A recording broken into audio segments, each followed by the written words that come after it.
ప్రభునందు ప్రియ దైవ జనాంగమా, యేసయ్య ప్రశస్త నామాన మీ అందరికీ కూడా నా హృదయపూర్వకమైన ధన్యవాదాలు. మొదట ఈ విషయంలో నన్ను క్షమించాలి, ఎందుకంటే లైవ్ వస్తూ ఆగిపోతూ ఉంటుంది. అంటే కొన్ని రోజులు లైవ్లో మాట్లాడుతూ ఉంటాను, కొన్ని రోజులు మాట్లాడను. కొంతమంది లైవ్ రాలేదని అడుగుతూ ఉంటారు, క్షమించండి.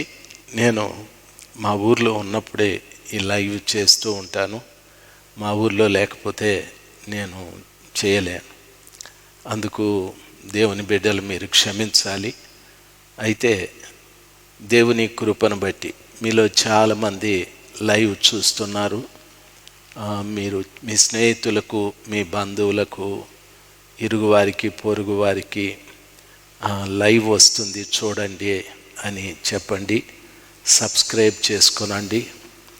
మాకు మీరు ఎంతమంది వాక్యం వినిపిస్తే అంత మంచిది. ఇది ప్రభు రాకడ దినాలు. మనము సాతానుని విరామం లేకుండా పనిచేస్తూ ఉన్నాడు. ప్రభు బిడ్డలం మనం కూడా విరామం లేకుండా దేవుని పరిచర్య చేయాలి. ఈ విషయంలో ప్రతి వారు కూడా శ్రద్ధ కలిగి దేవుని మహిమార్థమై పనిచేయుటకు మనమంతా సిద్ధపడదాం. దేవుని రాకడ సమీపిస్తుంది కనుక అందరూ ఆయన సువార్త ప్రకటించేవారుగా మనం ఉండాలి.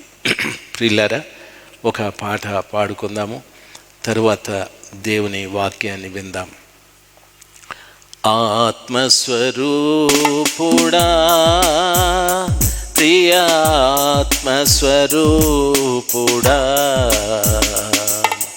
నేడే రాదేవా, నేడే రాదేవా మా మాధ్యకు.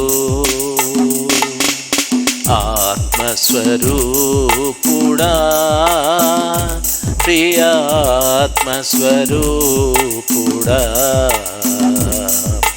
నేడే రాదేవా, నేడే రాదేవా మా మాధ్యకు.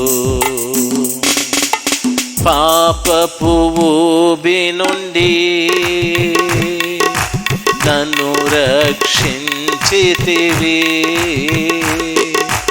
పాపపు ఊబి నుండి నన్ను రక్షించితివి,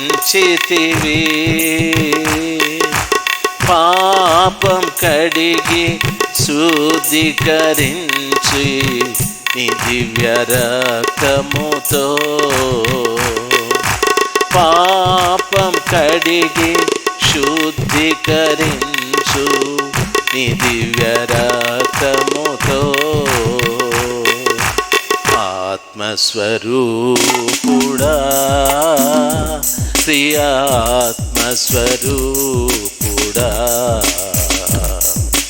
నేడే రాదేవా, నేడే రాదేవా మా మాధ్యకు. సీనాయి కొండపై అరుదించిన దేవా, సీనాయి కొండపై అరుదించిన దేవా, ఆత్మదాహం తీర్చుటకై ఈ దివ్య సమయములో, ఆత్మదాహం తీర్చుటకై ఈ దివ్య సమయములో. ఆత్మస్వరూపుడా, ప్రియాత్మస్వరూపుడా,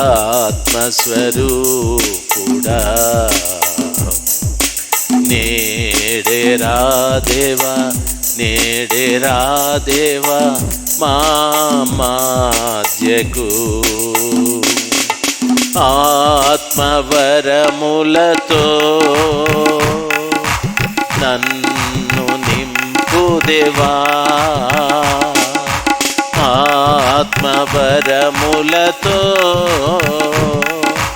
నన్ను దేవా, క్రీస్తు వలె నన్ను అభిషేకించుము నీ దివ్య సన్నిధిలో. క్రీస్తు వలె నన్ను అభిషేకించుము నీ దివ్య సన్నిధిలో. ఆత్మస్వరూపుడా, ప్రియాత్మస్వరూపుడా, నేడే రాదేవా, నేడే రాదేవా మా మధ్యకు. నేడే రాదేవా, నేడే రాదేవా మా మధ్యకు. ఒక చిన్న ప్రార్థన, కళ్ళు మూసుకుందాం. మహోన్నతుడైన దేవ, మహిమగల మా తండ్రి, ప్రభావ మహిమలు మీకే ఆరోపిస్తూ ఉన్నాం. బంగారము అపరంజి వంటి పాదములు కలిగిన దేవ, మీ పాదముల మీద మా శిరస్సు వంచి నమస్కరిస్తున్నాం. తండ్రి, మీరే మాకు శరణ్యం, మీరే మాకు ఆదరణ, మీరే మాకు సమస్తము. ఈరోజు వరకు మమ్మల్ని ఈ రీతిగా కాపాడుతూ నడిపిస్తూ ఉన్నందుకు వేలాది వేల స్తోత్రాలు. తండ్రి, దయచేసి మా పట్ల కనికరాన్ని చూపెట్టి ఈరోజు మేము వినే వాక్యము ద్వారా ఆత్మీయంగా బలపరచబడటానికి తండ్రి, మీ రాకలో మేము ఎత్తబడినట్లుగా మమ్మల్ని సిద్ధపరచుకోవటానికి మీరు కృప చూపెట్టండి. తండ్రి, నాతో పాటు ఈ ప్రోగ్రాంలో పనిచేస్తున్న మీ ప్రియ బిడ్డలు, బిడ్డ దిలీప్ కొరకు, బిడ్డ శ్యామ్ కొరకు, బిడ్డ ప్రవీణ్ కొరకు, బిడ్డ భాస్కర్, బిడ్డలందరినీ మీ కృపలో జ్ఞాపకం చేసుకోనండి. రాబోయే దినాలలో ఈ బిడ్డలు కూడా ప్రభా, నీ నామ మహిమార్థమై వేల మంది ప్రజలకు, లక్షల మంది ప్రజలకు నీ మహిమార్థమై వాడబడు రీతిగా కృప చూపెట్టండి. సమస్త ఘనత మహిమలు మీకే తండ్రి, మీకే. యేసు నామంలో ప్రార్థన చేసి వేడుకుంటున్నాము తండ్రి. Amen, amen.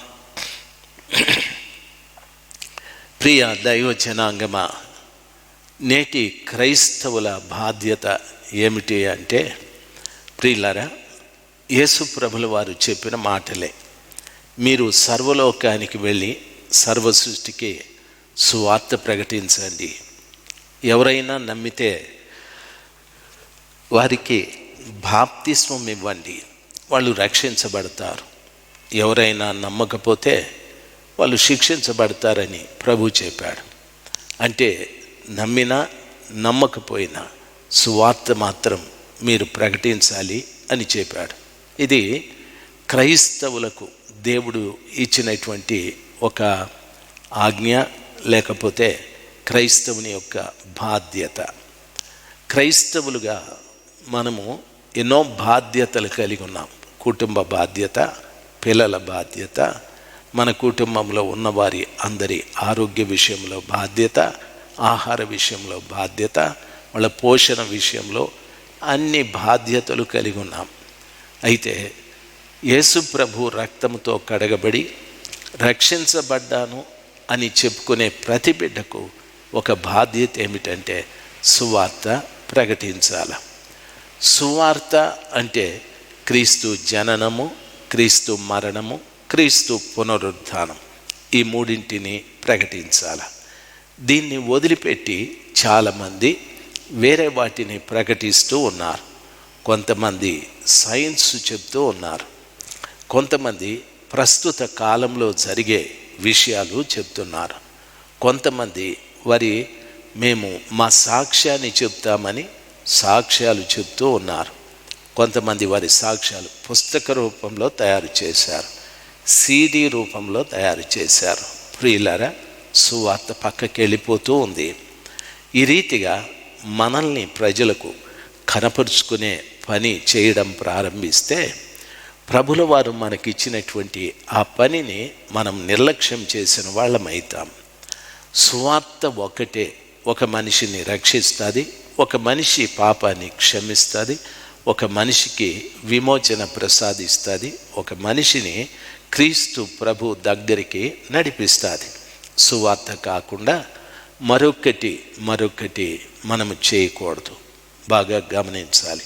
ముఖ్యంగా మీ సొంత వార్తలు కానీ, లేక మీకున్న వరములు కానీ, మీకున్నటువంటి టాలెంట్స్ కానీ, ఇట్లాంటివి ఏవి కూడా ప్రజల ముందు మనము ఎక్కువగా చూపెట్టకూడదు. ప్రియులార, ప్రజలు అనేటటువంటి మాట ఆలకిస్తే, ప్రజలు ఎలాంటి వారంటే మనమందరము కూడా, నేను ప్రజలలో సంబంధించిన వ్యక్తినే, మనము మట్టివారం. గమనించాలి, మట్టి ఎలాంటిదంటే వాతావరణానికి తగినట్టుగా మారిపోతూ ఉంటుంది. ఇప్పుడు మట్టి వర్షం వచ్చింది బురదగా అయిపోతుంది, ఎండ వచ్చింది గట్టిగా అవుతుంది. 10 మంది దాని మీద నడిస్తే అది పొడి అయిపోతుంది, గాలి వీస్తే ఎగిరి వెళ్ళిపోతూ ఉంటుంది. ఈ రీతిగా బురదగాను, గట్టిగాను, ధూళిగాను, గాలికి ఎగిరిపోయేదిగాను ఆ మట్టి ఉంటుంది. మనుషులు మనము కూడా అంతే, వాతావరణానికి తగినట్టుగా మారుతూ ఉంటాం.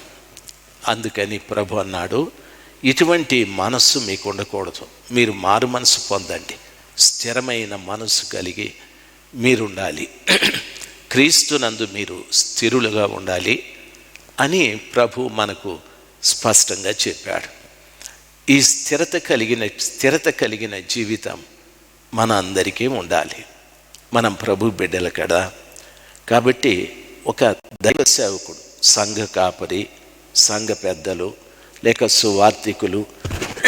సువార్తికురాండ్లు కాకుండా సంఘంలో ఉన్న ప్రతి బిడ్డ కూడా సువార్త చెప్పాల్సిందే. ప్రస్తుతం ప్రపంచానికి యేసు ప్రభుల వారు చాలా అవసరమై ఉన్నాడు. చాలామంది ప్రజలు ఈ రోజున ప్రపంచంలో వెతుకుతూ ఉన్నారు. 1, మాకు సమాధానం ఎవరిస్తారని. 2, మా పాపాలు ఎవరు క్షమిస్తారని. 3, మేము చనిపోతే మాకు నిత్యత్వం ఎలాగా అని. 4, ప్రియులారా, మాకున్నటువంటి సమస్యల్ని పరిష్కరించేది ఎవరు. 5, మమ్మల్ని మాకున్న రోగాల నుండి స్వస్థపరిచేది ఎవరు. ఈ రీతిగా ఒక్కొక్కటి ప్రజలు చాలా తీవ్రంగా ఆలోచిస్తూ, వారికి ఏ విధమైన జవాబు దొరక్క చాలామంది ప్రజలు అటు ఇటు తిరుగుతూ ఏవేవో చేస్తూ ఉన్నారు. బహుశా ఈ మాటలు వింటున్న మీలో కూడా కొంతమంది ఉండొచ్చు. వీటన్నిటికీ, ఈ సమస్యలన్నిటికీ పరిష్కారము ఒకే స్థలంలో దొరుకుతుంది. ఎక్కడ అంటే దేవుని సన్నిధానంలో. ఎవరా దేవుడు అని అడిగితే నా యేసు ప్రభుల వారు. ఆయన దగ్గరే ఈ సమస్యలన్నిటికీ పరిష్కారం దొరుకుతుంది. అందుకే ఆయన 2020 సంవత్సరముల క్రిందట ప్రభుల వారు అంటున్నాడు, ప్రయాసపడి భారము మోసుకుంటున్న సమస్తమైన ప్రజలారా నా దగ్గరికి రండి, నేను మీకు విశ్రాంతిని కలగజేస్తాను అని చెప్పాడు. కాబట్టి ప్రభుల వారు ఆయన దగ్గరికి రమ్మంటున్నాడు. ప్రపంచంలో ఏ ఒక్కరు కూడా ఈ రీతిగా నా దగ్గరికి రండి, నేను మీ సమస్యల్ని పరిష్కరిస్తాను, మీ భారాన్ని తొలగిస్తాను, విశ్రాంతికరమైన జీవితం మీకు ఇస్తానని చెప్పిన వారు ఏ ఒక్కరూ లేరు. యేసయ్య ఒక్కడే. ప్రపంచం పుట్టినప్పటి నుండి ప్రపంచం పూర్తిగా నాశనమైపోయేటంత వరకు ఈ యేసయ్య ఒక్కడే ఆ రీతిగా పిలిచినవాడు.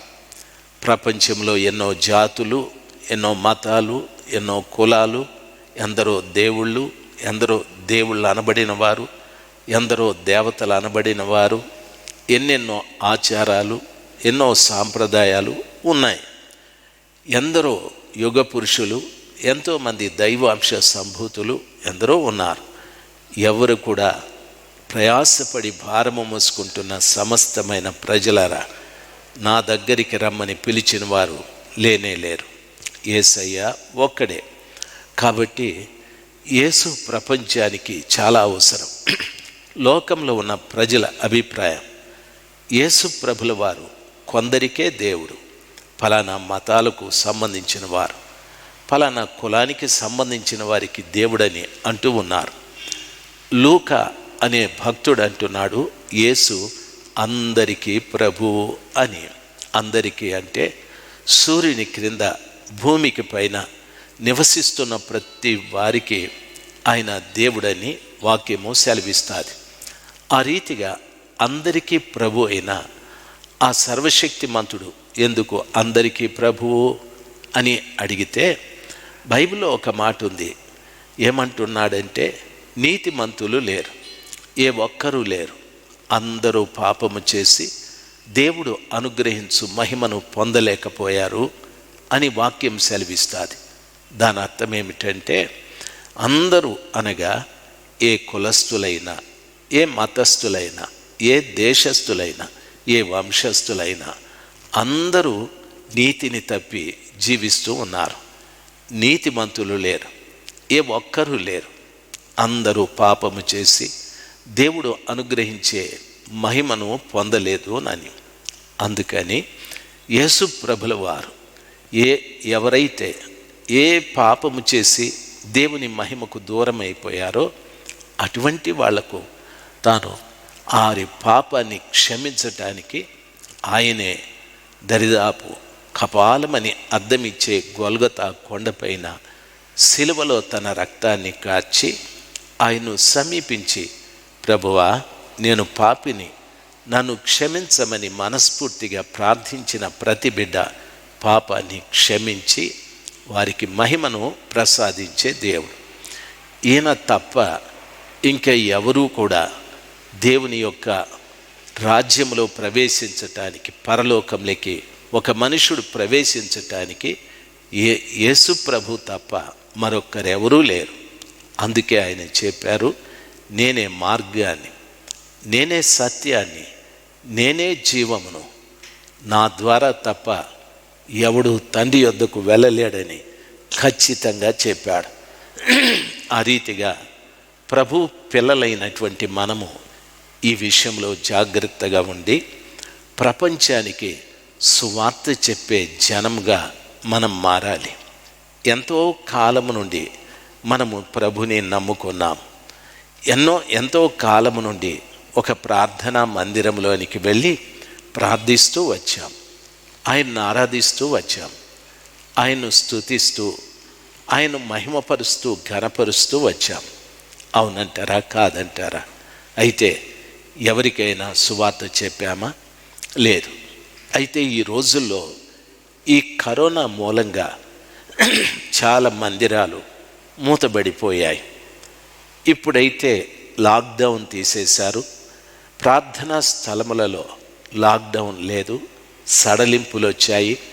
మీరు ప్రార్థనా మందిరాలు జరుపుకోమని చెప్పారు. నిజమే. అయితే ఆ ప్రార్థనా మందిరాలలో కూడా భయంతో వెళుతున్నాం, ఏమో ఎలాగో అనని. ప్రియులరా, రెండవది గమనించాల్సింది, అక్కడికి వెళ్ళిన తర్వాత కూడా చాలాసేపు మిమ్మల్ని ఆ స్థలంలో దైవ సేవకులు కూర్చోబెట్టలేదు. ఒక గంటన్నర, మించితే 2 గంటల సేపు తొందరగా ఆరాధన ముగించుకొని జాగ్రత్తగా వెళ్ళిపోమని చెప్తున్నారు. మీ ముఖాలకు ముసుగు వేసుకోమంటున్నారు, సోషల్ డిస్టెన్స్ పాటించమని చెప్తున్నారు. చాలా రెస్ట్రిక్షన్స్. ఎందుకంటే ఒక కరోనా అనే వ్యాధి వ్యాపిస్తూ ఉంది కాబట్టి భయంతోనే మనం అక్కడికి వెళ్ళి కూర్చుంటున్నాం. అయితే ప్రియులారా, దేవుని బిడ్డలుగా మీకు నా మనవేమిటంటే, ఇప్పుడు ఇంత భయంకరమైన పరిస్థితులు మనకున్నాయి. చాలామంది మందిరానికి వచ్చేవాళ్ళు కూడా రావడం లేదు, ఆగిపోతూ ఉన్నారు. దేవుడు అక్కడికి వెళ్తేనేనా, ఇంటి దగ్గర ప్రార్థన చేసుకుంటే దేవుడు లేడా అనే మాటలు కూడా వచ్చాయి. ఎందుకంటే ఒక కార్యాన్ని బట్టి ఆ కరోనా ఎక్కడ వ్యాపిస్తుందో, ఎక్కడ మనం చనిపోతామో, మా ఇంట్లో ఏ నష్టం జరుగుతుందో, ఏ కష్టం వస్తుందో అనే భయం ప్రియులారా గమనించాలి. అందుకని ఒకవేళ మీరు ప్రార్థనా స్థలాలకు వెళితే దయచేసి వెళ్ళండి, దేవుని సన్నిధిని అనుభవించండి. లేదు, ఇంట్లో ఉన్నారు, అక్కడైనా ప్రార్థించుకోండి. ఒక్కటి మర్చిపోవద్దండి, ఈ దుర్భరమైన పరిస్థితులలో సువార్త ఇతరులకు చెప్పడం మర్చిపోకండి. ప్రజలు నిజంగానే చాలా ఇబ్బందులతో ఉన్నారు. ప్రజలు నిజంగా ఒకటి దైవ వ్యతిరేకులు ఉన్నారు, వాక్య వ్యతిరేకులు ఉన్నారు. రెండవది ప్రియులరా, మూడవ విషయం, తమంతట తాము నాశనమైపోతున్న వారు ఉన్నారు. ఎక్కడ చూసినా పాప భూయిష్టమైనటువంటి కార్యక్రమాలు చేస్తూ విచ్చలవిడిగా జీవిస్తున్నారు. ప్రస్తుత దినాలలో టెక్నాలజీ పెరిగింది కాబట్టి పిల్లలు చాలామంది యవన బిడ్డలు వారి సెల్ ఫోన్లలో అసహ్యమైనటువంటి చిత్రపటాలను చూస్తూ పాడైపోతూ ఉన్నారు రకరకాలుగా. దయచేసి ప్రతి వారికి సువార్త చెప్పవలసిన బాధ్యత ప్రభు పిల్లలైన మనకుంది. ప్రియులరా, నిర్లక్ష్యం చేయకండి. కనీసం నీ ఇంట్లో వారికైనా, నీ భార్య నీ పిల్లలకు, లేదు నీ భర్త నీ పిల్లలకు సువార్త చెప్పాలి. ఎందుకంటే రాబోయే రోజులు ఇంకా గడుసుగా ఉంటాయి, ఇంకా భయంకరంగా ఉంటాయి. ఆ దినాలలో ప్రజల పరిస్థితి చాలా దుర్భరంగా ఉంటుంది. ఆ భయంకరమైన పరిస్థితులు తప్పించుకొని యేసు ప్రభు అనే ఆ కృపగల తండ్రి దగ్గరికి వెళ్ళటానికి మన ఇంటిని, మనకు అందుబాటులో ఉన్న ప్రతి వారికి సువార్త చెప్పి వారిని రక్షించే కార్యక్రమాన్ని మనం ఆ పని చేయాలి. ఈ రోజున యెహెజ్కేలు గ్రంథం 2వ అధ్యాయములో కొన్ని విషయాలు మీతో మాట్లాడటానికి ప్రభు నాకు సహాయం చేయని. యెహెజ్కేలు గ్రంథం 2వ అధ్యాయములో 10 వచనాలు ఉన్నాయి. ఈ 10 వచనాలు కూడా యెహోవా దేవుడు ప్రవక్త అయిన యెహెజ్కేలుతో మాట్లాడుతూ ఉన్నాడు. ఎవరిని గూర్చి మాట్లాడుతున్నాడంటే ఇజ్రాయేలు ప్రజలను గూర్చి మాట్లాడుతూ ఉన్నాడు. ఆ ఇజ్రాయేలు ప్రజల యొక్క అవిధేయతను గూర్చి మాట్లాడుతూ ఉన్నాడు. అందుకని దేవుడైన యెహోవా ప్రవక్త అయిన యెహెజ్కేలుతో మీరు వెళ్ళి సువార్త చెప్పమని గట్టిగా చెప్తూ ఉన్నాడు. కాబట్టి ప్రియులారా, ఈ రోజున ప్రజలు అవిధేయులే, ప్రజలు లోబడని వారే, ప్రజలు తిరుగుబాటు స్వభావం కలిగిన వారే, ప్రజలు వ్యతిరేకులే. అయినా వారికి సువార్త అందాలి. ఆ రోజున దేవుడైన యెహోవా యెహెజ్కేలుతో చెప్పిన రీతిగా మనతో కూడా ప్రభుల వారు మాట్లాడుతున్నారు. ఆ వాక్యాన్ని చదువుతాను, జాగ్రత్తగా మీరు వినాలి. నరపుత్రుడా, నీవు చక్కగా నిలవబడుము, నేను నీతో మాట్లాడవలను అని ఆయన నాతో మాట్లాడినప్పుడు ఆత్మ నాలోనికి వచ్చి నన్ను నిలవబెట్టాను. అప్పుడు నాతో మాట్లాడిన వాని స్వరము నేను వింటిని అని అన్నాడు. దేవుడైన యెహోవా యెహెజ్కేలుతో అంటున్నాడు, నరపుత్రుడా, నువ్వు చక్కగా నిలబడాలి, అప్పుడు నేను నీతో మాట్లాడతానని. ఆ రీతిగా చెప్పినప్పుడు దేవుని ఆత్మ యెహెజ్కేలుకి వచ్చిన కారణాన అతడు చక్కగా నిలవబడ్డాడు. అప్పుడు నాతో మాట్లాడిన వాని స్వరము నేను వింటిని అని అంటున్నాడు. మొట్టమొదట దేవుడు మనతో మాట్లాడాలన్నా, దేవుని స్వరం మనం వినాలన్నా మనము చక్కగా నిలబడాలి. చక్కగా నిలబడాలి అంటే దాని అర్థం మనము వంగిపోయాము అని అర్థం. పరిశుద్ధ గ్రంథమైన బైబిల్లో ఈ రీతిగా యేసు ప్రభుల వారు ఒక్క రోజున ఒక సమాజ మందిరంలోనికి వెళితే 18 సంవత్సరముల నుండి బలహీనపరిచే ఆత్మచేత నడుము వంగిపోయిన స్త్రీ ఒకటి ఉంది అని రాయబడింది. ప్రభు అక్కడికి వెళ్ళి ఆమెను ముట్టి ఆమెను స్వస్థపరిచినప్పుడు ఆమె చక్కగా లేచి నిలవబడి దేవుని మహిమపరిచింది అని వాక్యం సెలవిస్తారు. ఆ నడుము వంగిపోయిన స్త్రీ, గూని స్త్రీ 18 సంవత్సరాల నుండి ఆ సమాజ మందిరంలోనే ఉంది. ధర్మశాస్త్రోపదేశకులు ఉన్నారు, శాస్త్రులు పరిసయ్యులు ఉన్నారు. ఎన్నో ప్రార్థనలు జరుగుతున్నాయి, ఉపవాస ప్రార్థనలు జరుగుతున్నాయి, చక్కటి బోధ వారు చేస్తున్నారు, ఆచార కార్యక్రమాలన్నీ జరుగుతూ ఉన్నాయి. ఆమె మాత్రం గూనిగానే ఉంది. ఈ రోజును కూడా చాలామంది బిడ్డల జీవితం ఎలాగుందంటే, మందిరాలకు మనం వెళుతున్నాము కానీ చక్కగా నిలబడే ఆ స్థితి మనకు లేదు. వంగిపోయాం. దేనితో వంగిపోయాము? ప్రభువే చెప్పాడు, ప్రయాసపడి భారము మోసుకుంటున్న సమస్తమైన ప్రజలారా నా దగ్గరికి రండి.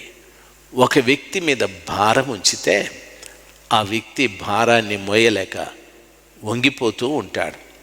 దయచేసి గమనించాలి, చేతులతో పైకెత్తే బరువు ఉంటుంది. ప్రియులారా, కొంచెం బరువు ఎక్కువైతే ఆ చేతులతో తీసుకొని భుజం మీద పెట్టుకుంటాడు. ఇంకా కాస్త బరువు అయితే ఆ బరువుని తీసుకొని తల మీద పెట్టి మోస్తాడు. ఇంకా బరువు అయితే తన వీపు మీద దాన్ని ఎత్తుకొని మోస్తాడు. వీపు మీద ఆ బరువుని పెడితే ఆయన వంగి ఆ బరువును మోసుకుంటూ వెళ్ళాలి. ఈ రోజున ప్రజల యొక్క పాపం వీపు మీద మోసే అంత భారమైపోయాది. అందరూ వంగిపోయారు. నా జీవితము కూడా అంతే. ఆ కృపగల దేవుని యొక్క కనికరాన్ని బట్టి ఆయన కనికరించి నా వీపు మీద మోస్తున్నటువంటి ఆ భారం భయంకరమైనదని, దానిని అలాగే మోసుకుంటూ వెళితే నా జీవితంలో నేను చక్కగా నిలబడే ప్రసక్తి లేదని, ఆయన నాతో మాట్లాడాడని, ఆయన మాట్లాడిన నేను గ్రహించలేనని సత్యం నేను ఎరగటానికి చాలా కాలం పట్టాది. ప్రియులారా, ఈ రోజున ఈ మాటలు వింటున్న ప్రభు బిడ్డలు మీరు కూడా ఆలోచించాలి. ఒకవేళ ఎన్నో సంవత్సరాల నుండి మీరు సంఘానికి వెళుతూ ఉన్నారు. అయితే ఆ సంఘంలో మీరు చాలామందికి ప్రియముగా కనిపిస్తూ ఉన్నారు. దాని అర్థం ఏమిటంటే, చాలామంది మీరంటే ఇష్టపడుతున్నారు. ఒక్క పూట మీరు కనిపించకపోతే వెంటనే వాళ్ళు అంటారు, పోయిన ఆదివారం మీరు రాలేదే ప్రార్థనకి, ఏమయ్యారు అని అడుగుతున్నారు. రెండవది, మీ పాస్టర్ గారు కూడా అడుగుతున్నారు. అంటే సంఘంలో మీరు రాకపోతే మీ యొక్క ప్రాముఖ్యత ఎంతుంది అనేది అర్థమవుతుంది. మీరు రాలేదు, మీరు కనిపించలేదు, ఏమయ్యారు మీరు అని అడుగుతూ ఉంటారు. దైవ జనాంగమా, దేవుని బిడ్డలు మీరు ఆలోచించవలసిన విషయం, సంఘంలో మీకు ఒక ప్రాముఖ్యత ఉంది. చాలామంది అంటారు, మీరు పాడితే దేవదూతలు పాడినట్టుంది అని అంటారు. చాలామంది అంటారు, మీరుంటే మందిరంలో చాలా చక్కటి పరిచర్య చేస్తూ ఉంటారు అని అంటారు. ఈ రీతిగా సంఘంలో ప్రతి వారికి ఏదో ఒక ప్రాముఖ్యత, మీరు లేని లోటు వాళ్ళు చెప్తూ ఉంటారు. అప్పుడు మీరు చాలా ఆనందపడతారు. అయితే గమనించాలి, చెప్పిన వారు, చెప్పించుకున్నవారు, ఆనందపడిన వారు అందరి వీపుల మీద పాపమనే భారం ఉంది. మీరు మోస్తూనే ఉన్నారు. మందిరానికి వెళ్ళినప్పుడు మీరు గమనించాల్సింది, మీరు వంగిపోయి ఉన్నారా, చక్కగా నిలబడి ఉన్నారా? చక్కగా నిలబడి ఉంటే దేవుడు మీతో మాట్లాడతాడు. చక్కగా నిలబడి ఉంటే ఆయన మనతో మాట్లాడిన మాటల్ని జాగ్రత్తగా మనం విన్నాము అంటే దాన్ని గ్రహిస్తున్నాం, గ్రహించి ఆ ప్రకారంగా జీవిస్తున్నాము అని అర్థం. మనము చక్కగా నిలవబడలేదంటే మనము గూని వంగిపోయాం. ఆయన నీతో మాట్లాడాడు, మాట్లాడినా నీవు వినలేవు, అంటే నీవు గ్రహించలేవు. గ్రహింపు లేకుండా ఎలాగ నువ్వు జీవిస్తున్నావో, ఏ విధంగా నువ్వు బ్రతుకుతున్నావో, ఏమి ఆత్మీయత నీలో అభివృద్ధి అవుతుందా లేదా, ఏమీ తెలియకుండా ఒక అజ్ఞాన దశలో నీవు జీవిస్తూ ఉన్నావు. ప్రియులారా, ఆమె 18 సంవత్సరాలు గూనితో బాధపడుతూ ఉంది. మరి మీరు ఎన్ని సంవత్సరాల నుండి మందిరానికి వెళుతున్నారు? ఎన్ని సంవత్సరాలు మీరు గూనిగా మీరు జీవిస్తున్నారు? ఆలోచించండి. ఎన్నో సంవత్సరాల నుండి ఆ మందిరంలో ప్రభు మాట్లాడుతూనే ఉన్నాడు. నువ్వు వినడం లేదు. వినినా గ్రహించడం లేదు. దయచేసి గమనించాల్సింది, నీ గూనితనం నుండి బయటికి రావాలి. అందుకు ప్రభుల వారు యెహెజ్కేలు ప్రవక్తే అయినా ప్రభు అంటున్నాడు, నరపుత్రుడా, నువ్వు చక్కగా నిలబడుము, నేను నీతో మాట్లాడాలి అని చెప్పాడు. ఈ రోజున ప్రభు నాతో మాట్లాడాలి అనే ఆశ కలిగిన ప్రతి బిడ్డ చక్కగా నిలవబడేది నేర్చుకోవాలి. నువ్వు శారీరకంగా మంచి దృఢకాయుడవి, మంచి బలమున్న వ్యక్తివి, శారీరకంగా మంచి ఎత్తరివి, అందగాడివి, అందగత్తెవి. అందరూ నిన్ను చూసి చాలా చక్కగా ఉంది అమ్మాయి, చాలా చక్కగా ఉన్నాడు అబ్బాయి అని అనొచ్చు. దేవుని దృష్టిలో ఆయన నీ భౌతిక కాయాన్ని, ఈ ప్రకృతి సంబంధమైన శరీరాన్ని ప్రభువు చూడడు. నీ లోపటున్న ఆత్మని చూస్తూ ఉంటాడు. ఆ ఆత్మతో ప్రభువు మాట్లాడాలని ఆశ. అయితే నీవు వంగిపోయావు. ఆ వంగిపోయిన జీవితం నీ నుండి బయటికి రావాలి. వంగిపోవటానికి గల కారణం, నిన్ను ప్రభువు ఎదుట చక్కగా నిలబడకుండా వంచివేసిన ఆ కార్యం ఏమిటంటే, ఆ సాతాను పని, పాపమనే కార్యం, ఆ పాప భారం. ఒకసారి మీరు ఆలోచించండి ప్రియులారా, గమనించాలి. మీ ఇంట్లో మీ భార్య ఏదైనా చెప్తే ఒకేసారి చెప్తుంది, మీకు అర్థమైపోతుంది. మీ భర్త ఏదైనా చెప్తే ఒకేసారి చెప్తాడు, మీకు అర్థమవుతుంది. మీ ఆఫీసర్ ఏదైనా చెప్తే ఒకసారే చెప్తాడు, ఏమయ్యా ఆ ఫైలు రేపు నాకు సబ్మిట్ చేయండి, ఆ ఫైల్ ఈరోజు కంప్లీట్ చేయండి, ఒకసారే చెప్తాడు, అర్థమైపోతుంది. మరి దేవుని మాటలు సంవత్సరాల తరబడి చెప్తుంటే ఎందుకు అర్థం కాలేదు అని అడిగితే, నీవు వంగిపోయావు, చక్కగా నిలబడలేదు, వంగిపోయావు. వంగిపోవటానికి గల కారణం నీ పాపమే. ప్రియులారా, గమనించాల్సింది, ఒక మనిషి వంగిపోయిన తరువాత పరిస్థితి ఏమిటంటే, పైన చూడలేడు, కిందే చూడాల్సి ఉంటుంది. అంటే ఈ భూమిని చూడాలి. వంగిపోయిన ప్రతివాడు కూడా భూమిని చూడడం అంటే దాని అర్థం ఏమిటంటే లోకాన్ని చూస్తూ ఉన్నాడు అని దాని అర్థం. ఈ రోజున చాలామంది ప్రభుని నమ్ముకున్నటువంటి బిడ్డలు లోకాన్ని చూస్తూ ఉన్నారు, కానీ పైనున్న వాటిని చూడడం లేదు. పరిశుద్ధ గ్రంథమైన బైబిల్లో మనము చదువుకున్నట్లయితే వాక్యము ఈ రీతిగా సెలవిస్తుంది. మీరు కొలస్సీలకు రాసిన పత్రిక 3వ అధ్యాయం 1వ వచనం నుండి చదువుకుంటే, కొలస్సీ పత్రిక 3వ అధ్యాయం 1వ వచనం నుండి చదువుకుంటే వాక్యం ఈ రీతిగా సెలవిస్తుంది. మీరు క్రీస్తుతో కూడా లేపబడిన వారైతే పైనున్న వాటినే వెదుకుడి, అక్కడ క్రీస్తు దేవుని కుడి పార్శ్వమున కూర్చుండి ఉన్నాడు అని చెప్పాడు. మీరు క్రీస్తుతో కూడా లేపబడిన వారైతే పైనున్న వాటిని వెదకండి అని చెప్పాడు. ఈ రోజున చాలామంది పైనున్న వాటిని వెదకడం లేదు. పైన ఎవరున్నారు?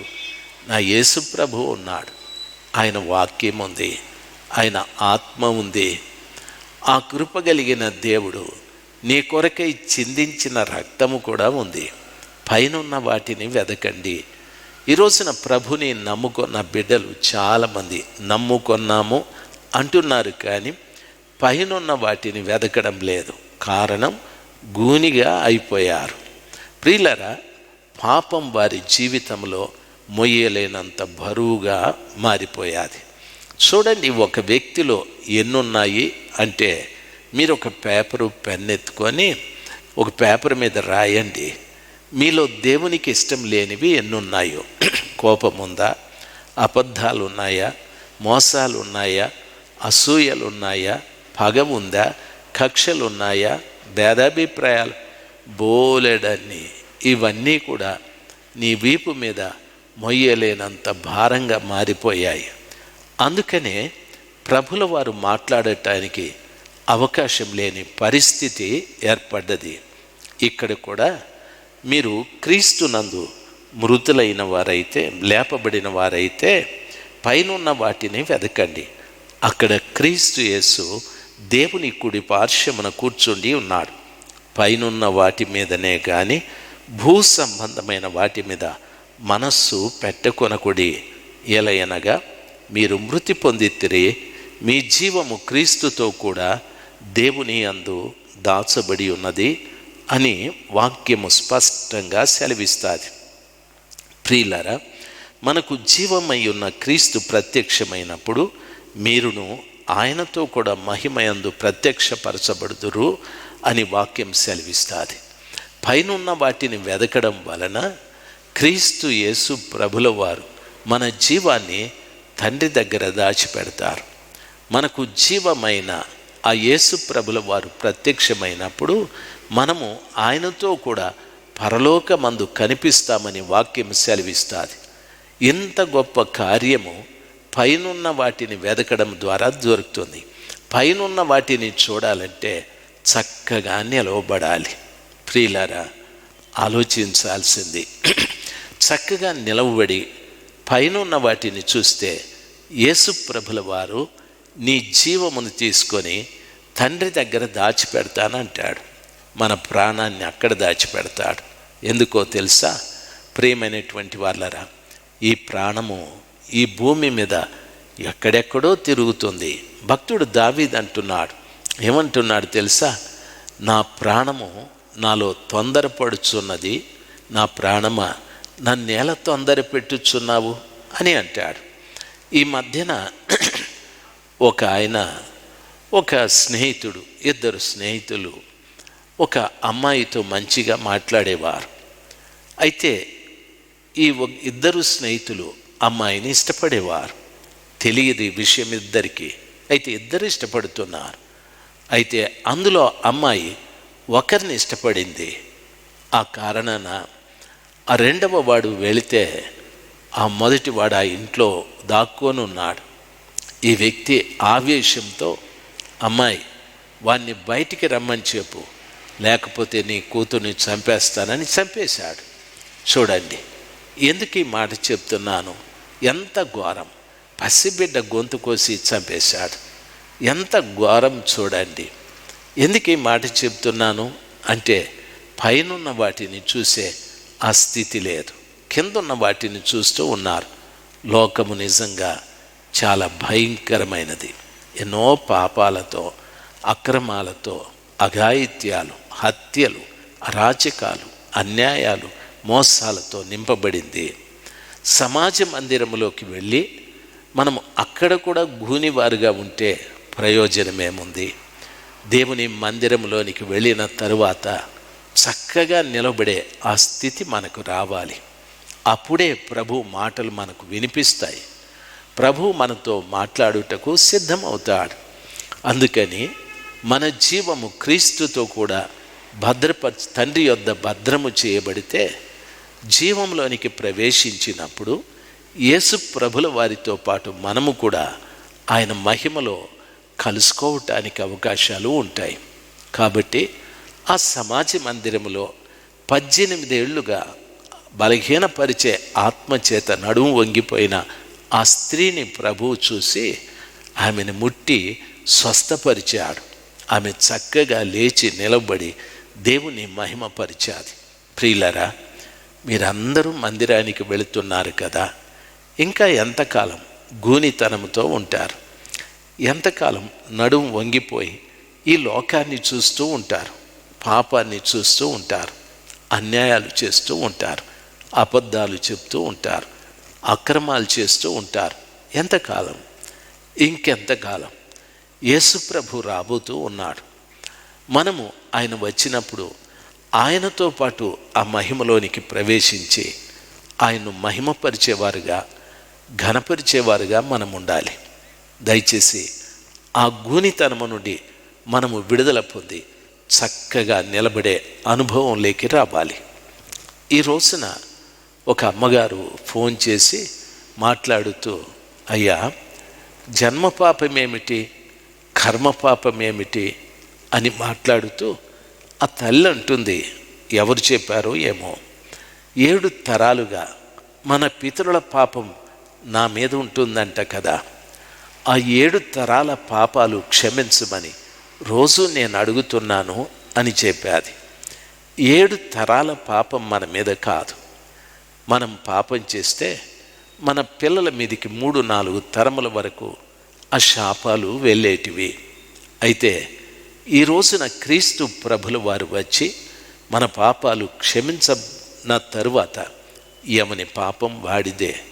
తండ్రి పాపం మన మీద, మన పాపం మన పిల్లల మీద కాకుండా ఎవరి పాపం వారిదే. కాబట్టి ఈ రోజున మనము మందిరానికి వెళుతున్నప్పుడు దేవుని మాటలు మనలో పని చేయలేదు, దేవుడు మనతో మాట్లాడలేదు అంటే దాని అర్థం మనం ఇంకా గూనివారమే, చక్కగా నిలబడే అనుభవం లేదు. నిజంగానే ప్రభువు బిడ్డలుగా నా 2 చేతులెత్తి మీకు నమస్కరిస్తాను. యేసు రాబోతూ ఉన్నాడు. ఆయన వచ్చినప్పుడు మనం ఆయన తేరు చూడాలి కదా, ఆయన స్వరం వినాలి కదా. ఆయన సంఘమ ఇక్కడికి రమ్ము అని పిలిచినప్పుడు నువ్వు వినాలి కదా. గూనితనంతో ఉంటే ఆయన మాటలు వినిపించవు కదా. చాలా దినాల కిందట ఆయన ఒక కథ చెప్పాడు నాకు. ఒక యజమానికి 2 జంతువులు ఉన్నాయి. అంటే అవి పంది ఒకటి, ఆవు ఒకటి ఉన్నాయి. ఈ రెండింటినీ ఆయన మేపేవాడు. ప్రతిరోజు కూడా ఆవును యజమాని పొలంలోకి తీసుకెళ్ళి మేపేవాడు. పందిని ఒక్కరోజు కూడా తీసుకెళ్ళలేదు. ఒక్కరోజున పందితో ఆవు మాట్లాడుతూ, మన యజమాని ఎప్పుడు నిన్ను పొలంలోకి తీసుకురాడు, ఎందుకు నన్ను మాత్రమే తీసుకెళ్తాడు, మరి నువ్వు ఎక్కడికి వెళ్ళి మేత మేస్తావు అని అడిగాది. పందిని గురించి మీకు తెలుసు, అదేవేం జవాబు చెప్పలేదు.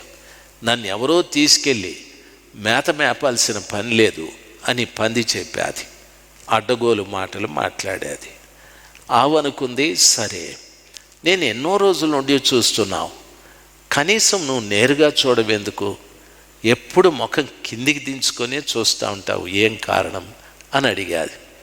దానికి కూడా పంది చెప్పాది, నేను అంతే అని చెప్పాది. ఆవు దాని జవాబులు తనకు అర్థం కాలేదు. ఆవు రోజు ఆ రైతు వారు తీసుకెళ్ళి పొలంలో మేపుతూ ఉంటే ఆవు ఒక్క రోజున ఈనాది, ఇంకొక దూడనిచ్చాది.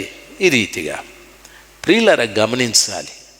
ఒకరోజు ఆవు అంటుంది, ఒక్కసారి పైకి మూతి పెట్టి చూడు, సూర్యుడు ఉన్నాడు, అక్కడ చంద్రుడు ఉన్నాడు, ఆకాశంలో నక్షత్రాలు ఉన్నాయి, రాత్రిపూట వెన్నెల ఎంత బాగుంటుందో, పగటిపూట సూర్యుని కాంతి ఎంత బాగుంటుందో, ఒక్కసారి ముఖం పైకెత్తి చూడమంటే పంది వల్ల వీలు కాలేదు. పంది అంతే, దాని ముఖం ఎప్పుడు కిందనే ఉంటుంది, కిందికే చూస్తుంది. అయితే ఒక్కరోజున ఎవరో ఇంటి దగ్గరికి వచ్చి మాట్లాడుతూ ఉన్నారు. ఆవు గమనిస్తూ ఉంది. వాళ్ళు వ్యాపారం చేస్తూ ఉన్నారు. దేన్ని వ్యాపారం చేస్తున్నారంటే తనతో పాటున్న పంది గురించి వ్యాపారం చేస్తున్నారు. ఆ వ్యాపారం చేసేటటువంటి వాళ్ళు రైతు వారికి డబ్బిచ్చి ఆ పందిని తీసుకెళ్ళారు. తీసుకెళ్ళేటప్పుడు ఆ పందిని 4 కాళ్ళు కట్టేసి ఆ కాళ్ళ మధ్యలో కర్ర దూర్చి వాళ్ళు తలకిందులుగా మోసుకుంటూ వెళ్ళారు. అప్పుడు చూసింది పంది ఆకాశం వైపు, మంచి నక్షత్రాలు, మంచి సూర్యుడు, ఇవన్నీ కూడా చక్కటి మేఘాలు. అప్పుడు అనుకుంది, పుట్టినప్పటి నుండి నేనెప్పుడు ఈ వైభవాన్ని చూడలేదే అని చాలా చింతించాది. కొంతమంది ప్రియులరా ఆవులాగా ఉంటారు. రైతుతో పాటు రోజు పొలానికి వెళ్ళి మేసేవారు. ఆవులాగా నేరుగా చూడగలిగిన వారు, పైకి చూడగలిగిన వారు. పందిలాగా ఎప్పుడూ క్రిందికే చూసేవాళ్ళు కొంతమంది ఉంటారు. ప్రియులరా, సంఘానికి వెళుతున్నప్పుడు యేసు ప్రభుల వారి ఎదుట పందిలాగా కిందికి చూసుకుంటున్నావా, ఆవులాగా పైకి చూసుకుంటూ ఉన్నావా? యజమానితో పాటు ఆవు వెళ్ళినట్లుగా యేసయ్యతో పాటు నువ్వు కలిసి జీవిస్తున్నావా? ఆలోచన చేయి. ప్రభువు మాట్లాడుతున్నాడు, ఆయన మాట్లాడాలి. ఆయన అంటున్నాడు, నరపుత్రుడా, చక్కగా లేచి నిలబడు, నేను నీతో మాట్లాడాలి అంటున్నాడు. ఆయన నీతో మాట్లాడాలంటే నువ్వు చక్కగా నిలబడాలి. ఎందుకు? ఆయన మాటలు వినటానికి దేవుని పిల్లలు మనం. ఈరోజు వరకు కూడా ప్రభు నీతో మాట్లాడలేదంటే ఆ పంది జీవితమే. నీకు గూని ఉంది, గూని బ్రతుకుతూ ఉన్నావు. నీవు అలాగ వంగిపోవటానికి మొయ్యలేనంత పాపభారం నీ వీపు మీద ఉంది. ఒక్కసారి ఆలోచన చేయి. కనీసం ఈ మాటలు విన్నప్పుడు నా గురించే ఈ మాటలు ప్రభువు మాట్లాడుతున్నాడని ఆ గ్రహింపు నీకుంటే దయచేసి ప్రభు దగ్గర పశ్చాత్తాపపడు. నన్ను క్షమించమని బ్రతిమలాడు. కనికరంగల దేవుడు నిన్ను క్షమిస్తాడు. ఆ భారాన్ని తొలగిస్తాడు. నువ్వు చక్కగా నిలబడతావు. నిలబడకపోతే ఆయన మాట్లాడాడు. ఆయన మాట్లాడకపోతే నీకు వినిపించదు. ఆయన మాట్లాడినప్పుడు వినిపించాలంటే చక్కగా నిలబడాలి. ప్రియులారా, యేసు రేపో మాపో నీతో మాట్లాడనై ఉన్నాడు. ఏమనో తెలుసా? సంఘమా, ఇక్కడికి రమ్మని. ఆ రోజున నువ్వు వినాలంటే నువ్వు చక్కగా నిలబడాలి. ప్రభు రాకడలో ప్రభు మనతో మాట్లాడే మాట మనం విని ఆయనతో పాటు మధ్య ఆకాశంలోనికి వెళ్ళటానికి నన్ను ఎంతో కృంగదీసిన, నన్ను వంచేసిన, నాకు గూనితనం కలగజేసిన ఆ ప్రతి పాపాన్ని నా వీపు మీద నుండి ప్రభు తొలగించాలి.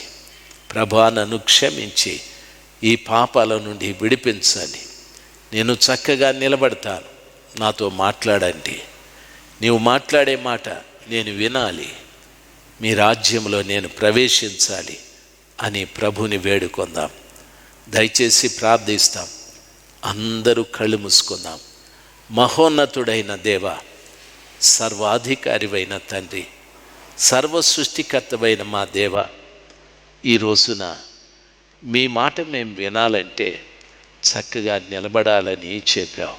ప్రియులారా, మేము చక్కగా నిలబడాలంటే నిలబడనివ్వకుండా చేస్తున్నటువంటి ఆ ఘోరమైన పాపాలు మా వీపు మీద ఉండిపోయాయి. అయ్యా, వాటిని మేము దింపేసుకోవాలి. సహాయము చేయి. వాటి నుండి మాకు విడుదల కావాలి. సహాయము చేయి. దయచేసి సహాయం చేయి తండ్రి. మా దేశంలోను పరాదేశాలలోనూ ఈ లైవ్ చూస్తున్నారు ప్రభా. ఆ బిడ్డలందరిపైన మీ కనికరమును చూపెట్టి మీరు మాట్లాడిన మొదటి మాటలు ప్రతి బిడ్డ అర్థం చేసుకొని ప్రయాసపడి భారము మోసుకుంటున్న సమస్తమైన ప్రజలారా, నా దగ్గరికి రండి, నేను మీకు విశ్రాంతిని కలగజేస్తానని చెప్పిన ఆ శ్రేష్టమైన మాటలు బిడ్డలు గ్రహించటానికి, ఆ భారము నుండి విడుదల పొంది మీ మాటలు వినటానికి సహాయము చేయండి. ప్రతి బిడ్డ చక్కగా నిలబడాలి తండ్రి. ప్రతి బిడ్డ నీ మాటల్ని వినాలి ప్రభా. దయచేసి ఈ మాటలు వింటున్న ప్రతి వారిని, వారి కుటుంబంలో ఉన్న ప్రతి బిడ్డని పేరు పేరున మీరు భద్రపరిచి కాపాడండి స్వామి. ఏ బిడ్డ నశించిపోవుట, ఏ బిడ్డ సాతానుడి వైపు తిరగకుండా, ఏ బిడ్డ ప్రభ వారి జీవితాలలో నష్టపోకుండా మీరు కనికరాన్ని చూపెట్టండి.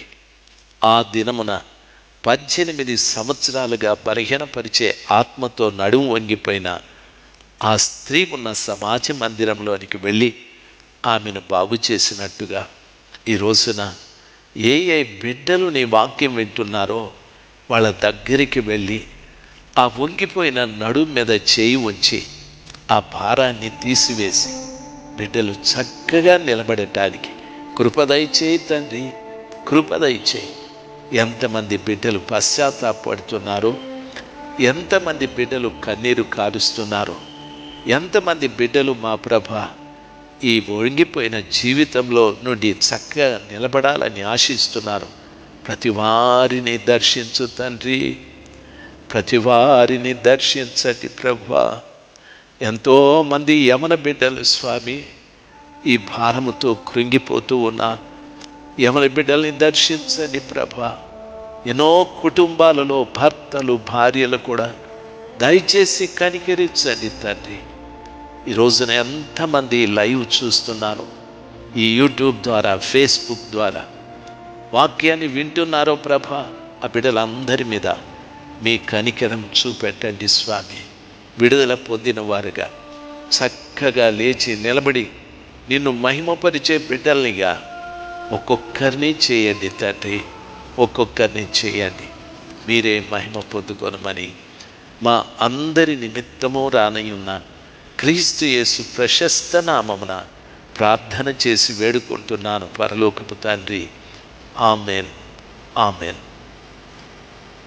తండ్రి యొక్క ప్రేమయు ఆయన కుమారుడైన యేసుక్రీస్తు ప్రభుల వారి సమాధానం, పరిశుద్ధాత్మ దేవుని యొక్క సహవాసం కూడి ఉన్న బిడ్డలందరికీ, ఈ మాటలు వింటున్న బిడ్డలందరికీ ప్రభా ఈరోజు చెప్పిన వాక్యం వర్తించులాగున ప్రతి బిడ్డ చక్కగా నిలబడి నేను మహిమపరచులాగున కృపదయ చేయమని ప్రార్థిస్తున్నాను తండ్రి. Amen, amen. ప్రియులారా, ఒక మనవి, మీలో ఎవరైనా ప్రతిరోజు వాక్యం వినాలని ఆశ ఉంటే వాట్సాప్ ద్వారా యూట్యూబ్లోను వాట్సాప్ ద్వారా దేవుని వాక్యం వస్తుంది. బైబిలు ప్రతిరోజు బోధిస్తున్నాను. బైబిల్లో ప్రతి వచనం బోధిస్తున్నాను. ప్రస్తుతం సంఖ్యాకాండం 21వ అధ్యాయం చెప్తున్నాను. మీలో ఎవరైనా ఆసక్తి పరులై ప్రతిరోజు ఉదయం వాక్యం వినాలనుకుంటే నా నెంబరు మీ ఫోన్లో సేవ్ చేసుకోండి. సేవ్ చేసుకొని తర్వాత మెసేజ్ పెట్టండి, మీ పేరు, ఊరు మెసేజ్ పెడితే రేపటి నుండి మీకు వాక్యం వస్తుంది. 13 నిమిషాలు 12 నిమిషాలు ఉంటుంది. అందులో ప్రార్థన 2 నిమిషాలు, 10 నిమిషాలు వాక్యం ఉంటుంది. మీరు కాఫీ తాగుతూ వినేయచ్చు, లేక నిద్ర లేవగానే 5 మీకు వాక్యం మీ ఫోన్లోకి వస్తుంది. వాక్యము స్పష్టంగా విని కుటుంబంగా మీరు ప్రార్థన చేసుకోవచ్చు. దయచేసి నిర్లక్ష్యం చేయొద్దండి.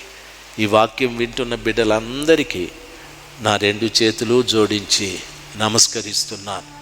మీకు ఇంకొక మనవి, మా Immanuel ministries Hyderabad pastor Jeremiah గారు చాలా గొప్ప సందేశాలు చెప్తూ ఉన్నారు. దయచేసి వినండి. మా పాస్టర్ గారు, పాస్టర్ వేదనాయకం గారు, ఇమ్మాన్యుయల్ గాస్పుల్ మినిస్ట్రీస్ పలంనేర్, దయచేసి వినండి.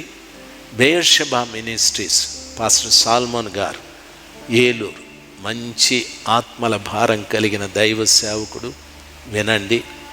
మన హోసన్న పరిచర్యలో దైవ సేవకుల గురించి దేవుని వాక్యాలు వినండి. బలపడండి. ప్రభువు రానయ్యున్నాడు. దేవుడు మిమ్మల్ని దీవించుగాక. మా యవన బిడ్డల కొరకు దయచేసి ప్రార్థించండి. మా ప్రాంతం చాలా గడుసు ప్రాంతం, వాక్యం లేదు. మా యవన బిడ్డలు సహోదరుడు సూరి, సహోదరుడు దిలీప్, సహోదరుడు ప్రవీణ్, సహోదరుడు శ్యామ్, సహోదరుడు భాస్కర్, సహోదరుడు భవిష్య బిడ్డలందరూ కూడా దేవుని పరిచర్యలో చాలా ఆసక్తి కలిగిన బిడ్డలు. యవన కాలం కుడి ఎడమకు తొలగకుండా ప్రభువు కొరకు దిట్టంగా నిలబడి ప్రభు మహిమార్థమై పనిచేసేటట్లు ఆ బిడ్డల కోసం కూడా ప్రార్థించండి. దేవుడు మిమ్మల్ని అందరినీ దీవించునుగాక. మీ అందరికీ నా వందనాలు. ప్రభు చిత్తమైతే రేపు కూడా ఈ లైవ్ ఫేస్బుక్లోను యూట్యూబ్లోనూ ఉంటుంది.